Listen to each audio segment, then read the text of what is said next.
Despite Russia and China investing so heavily in their militaries over the last 2 decades, the United States stands alone as having the most advanced forces in the world.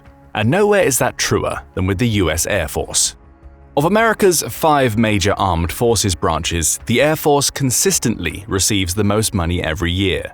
In 2024 alone, it'll get $216.1 billion, with only the Navy coming close with its $202.6 billion budget. That money goes toward buying and developing the most advanced aircraft around, as well as training pilots to make the most out of those craft. But does that mean the US is unbeatable in the air?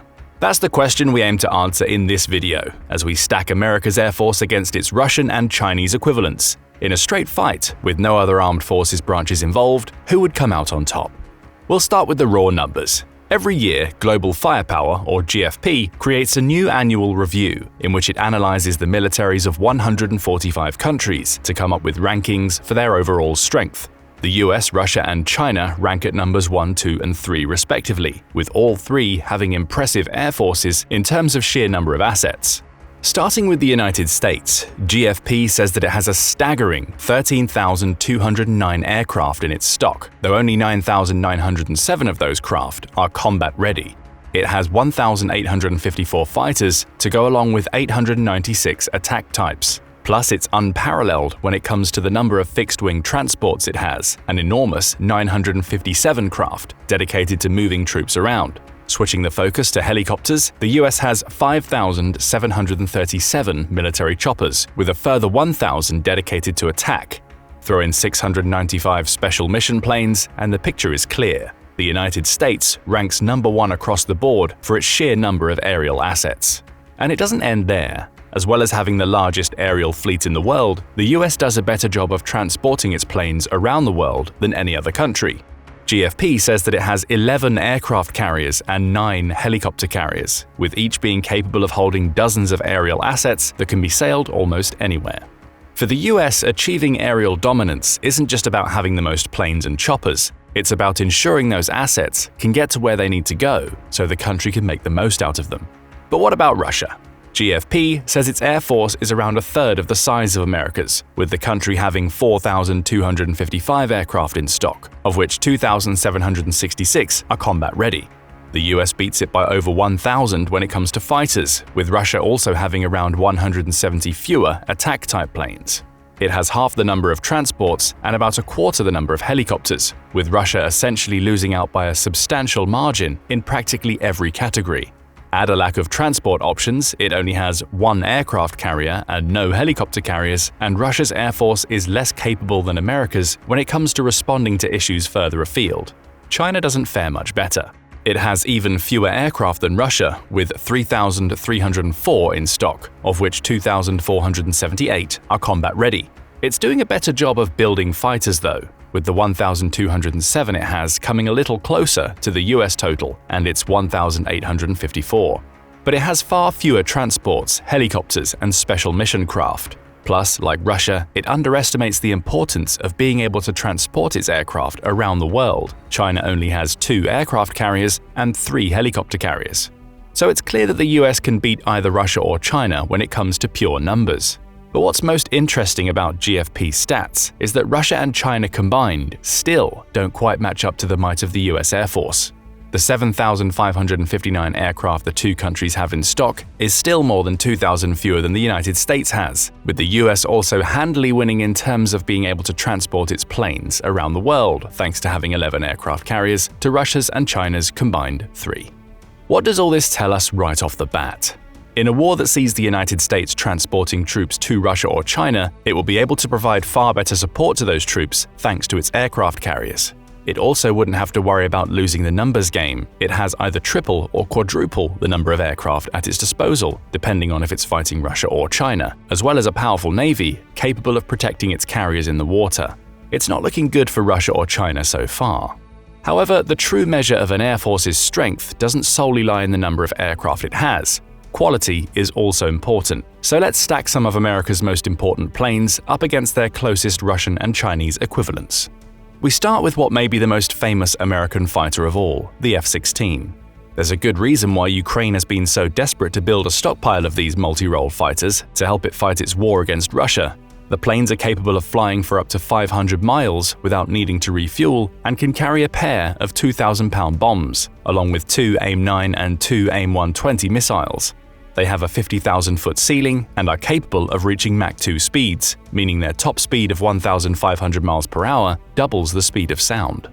They also come in multiple varieties. The F-16C is capable of holding one pilot, while the F-16D can hold two. The US has also iterated on the design multiple times since the plane's 1979 introduction, with more recent models even being capable of carrying nuclear weapons. The F-16 isn't the most technologically advanced fighter in America's arsenal, as you'll discover soon, but it's among the most versatile. That's probably why the US Air Force has ordered 2,256 of these craft since its introduction.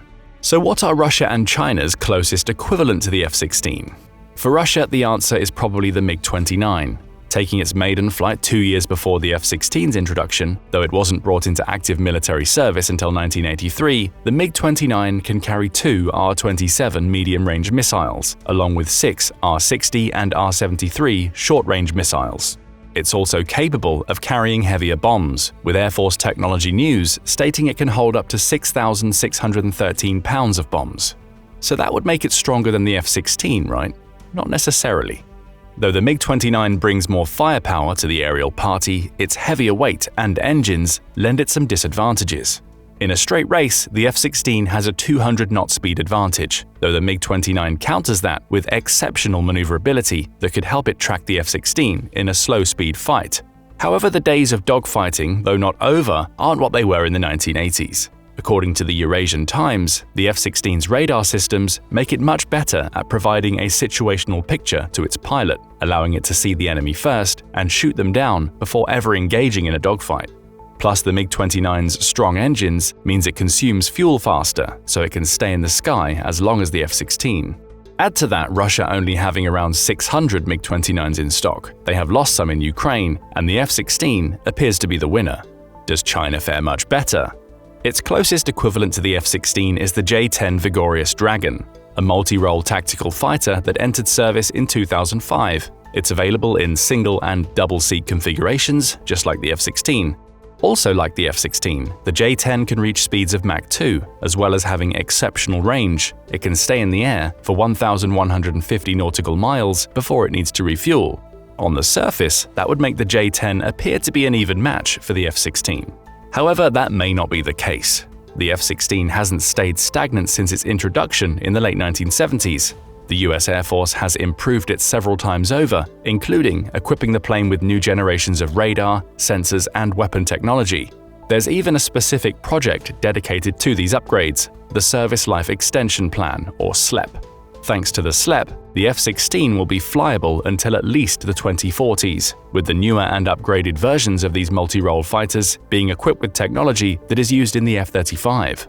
And again, the numbers advantage comes into play, with China only having 565 J-10s compared to the thousands of F-16s the US Air Force has on hand. If the F-16 had never evolved, it would be roughly equivalent to the MiG-29, but thanks to its constant iterations, it's likely superior to Russia's multi-role fighter, in addition to being at least on par with China's. Now let's switch focus to jets that have stealth capabilities. For the United States, the F-22 may be the best stealth fighter it has. At 62 feet and with a 44-foot wingspan, it's larger than the F-16. It's also heavier, it weighs 43,340 pounds when it's unloaded. The jet can hit Mach 2 with supercruise capabilities and has a 1,600 nautical mile range. It's also lethal. The fighter comes backed with an M61A2 20mm cannon as well as side weapon bays that can carry AIM-9 heat-seeking missiles. Up to 6 AIM-120 radar-guided missiles can also be loaded into the plane, but it's the engine that's the real standout.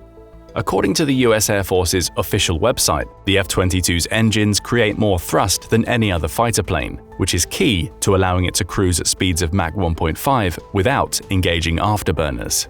But Russia's Su-57 isn't too far away from those specs. It's also capable of hitting Mach 2, even though it's a slightly larger craft at nearly 66 feet and with a wingspan of around 46 feet.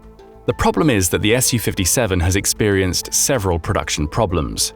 The national interest says a production crash has limited Russia's ability to create more of these stealth jets, and even the ones it has, though similar in terms of specifications, still fall behind the F-22 in terms of maneuverability and stealth capabilities.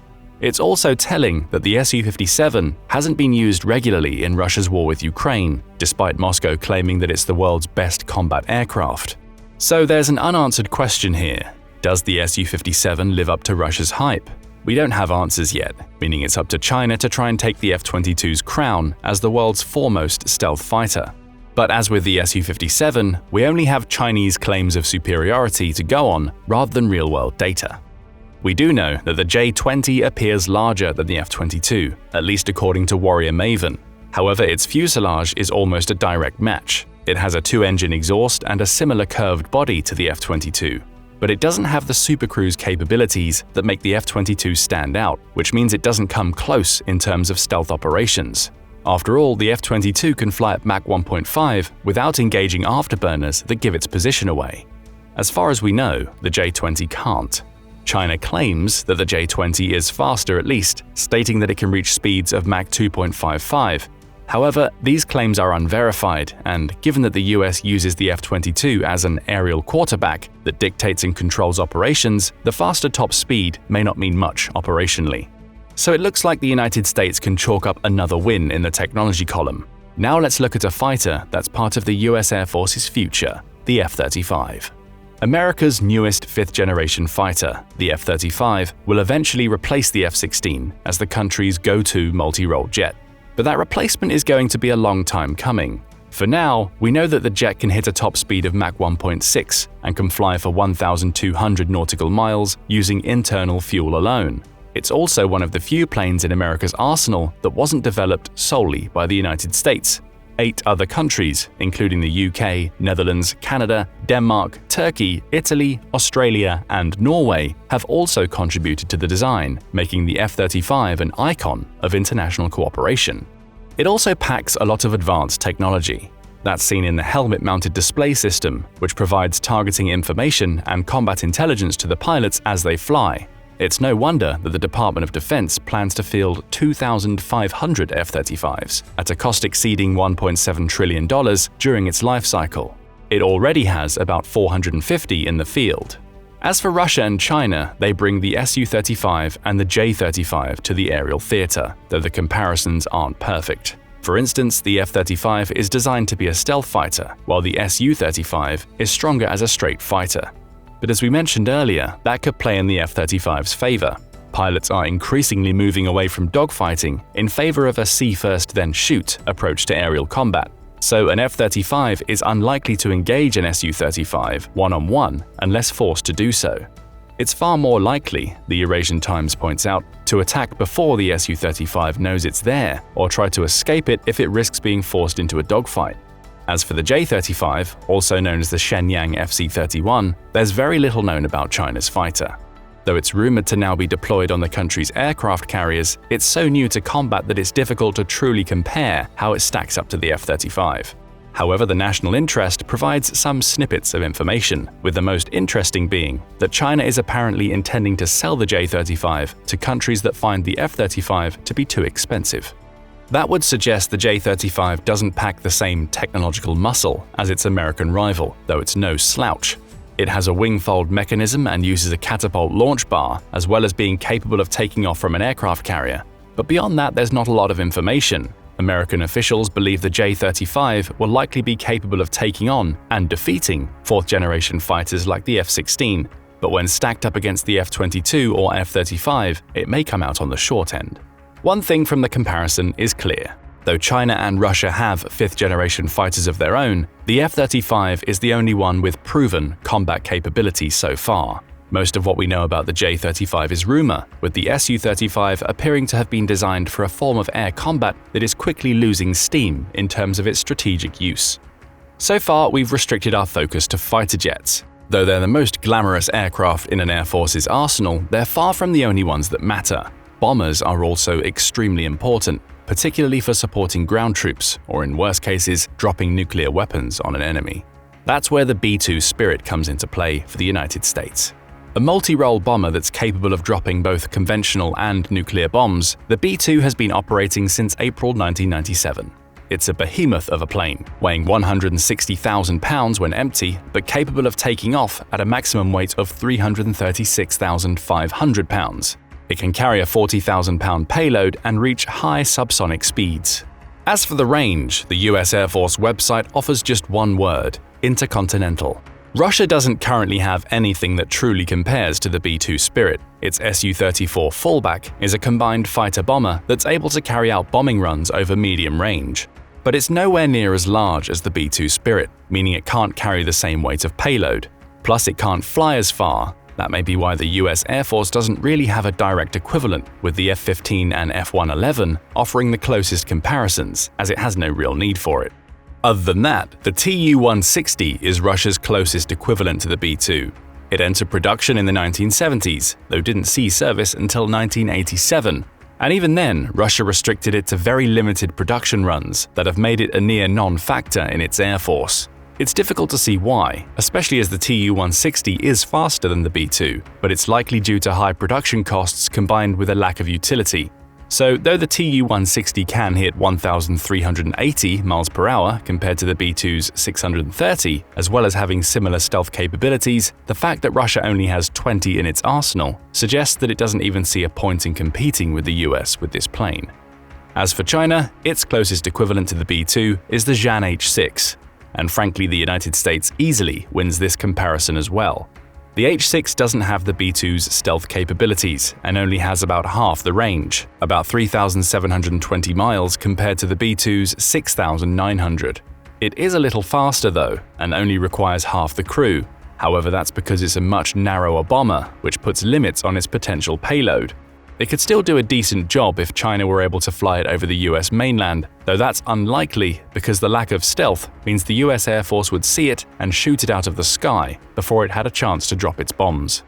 So in the stealth bomber department, America's competition is either a bomber that experiences constant production delays or one that actually has no stealth capabilities. Another easy win for the US Air Force.